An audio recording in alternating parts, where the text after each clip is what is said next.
अस्सलाम वालेकुम दोस्तों, वीडियो देखने से पहले हमारे चैनल को सब्सक्राइब कर लें और नीचे दिए गए बेल आइकन को क्लिक कर दें ताकि बाकायदगी के साथ हमारी वीडियो आप तक पहुंच सके।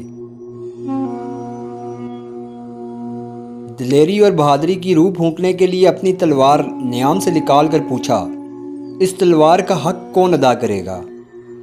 कई हाथ बुलंद हुए। अबू दुजाना रज़ी अल्लाह अन्हु आगे बढ़े और अर्ज़ किया, अल्लाह के रसूल सल्लल्लाहु अलैहि वसल्लम, इस तलवार का हक क्या है? मैं वो हक अदा करूँगा।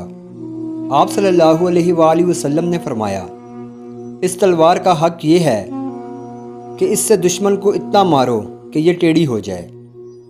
अबू दुजाना रज़ी अल्लाह अन्हु बहुत जांबाज थे। उन्होंने सुर्ख रंग की पट्टी पेशानी पर बांध ली।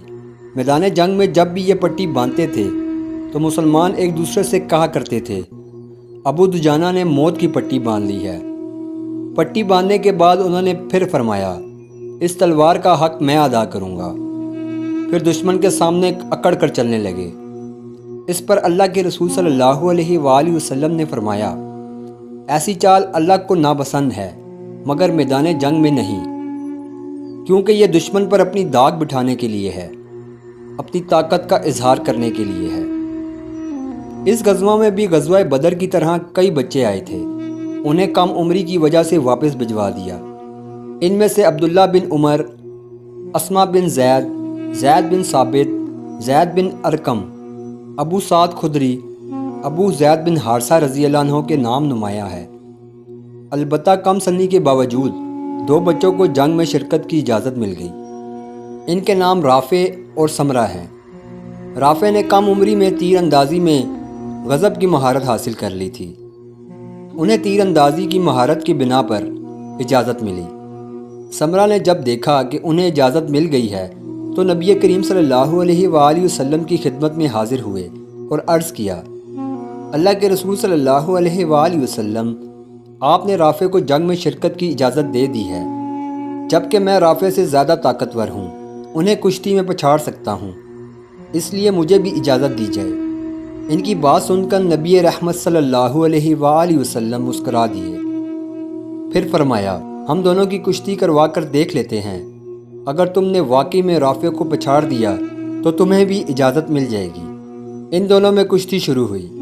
वाकई समरा ने राफ़े को गिरा लिया, चनाचा उन्हें भी इजाज़त मिल गई। इस एक वाक़े से अंदाज़ा लगा लें इस दौर के बच्चों में जहाद का जज्बा किस कदर था।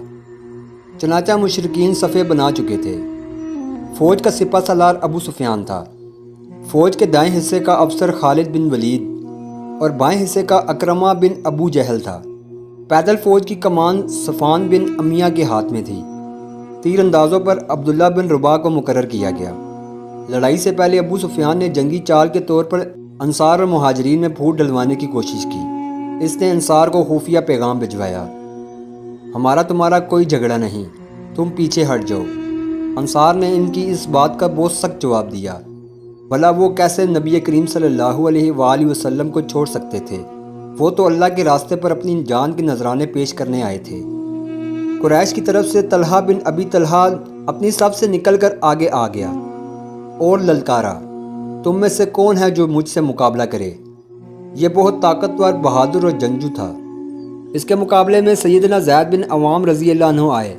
मैं करूँगा तुमसे मुकाबला, ये कहकर इसकी तरफ दौड़ लगा दी। इसके ऊँट के नज़दीक पहुँचे ही थे कि एक ऊंची छलांग लगाई।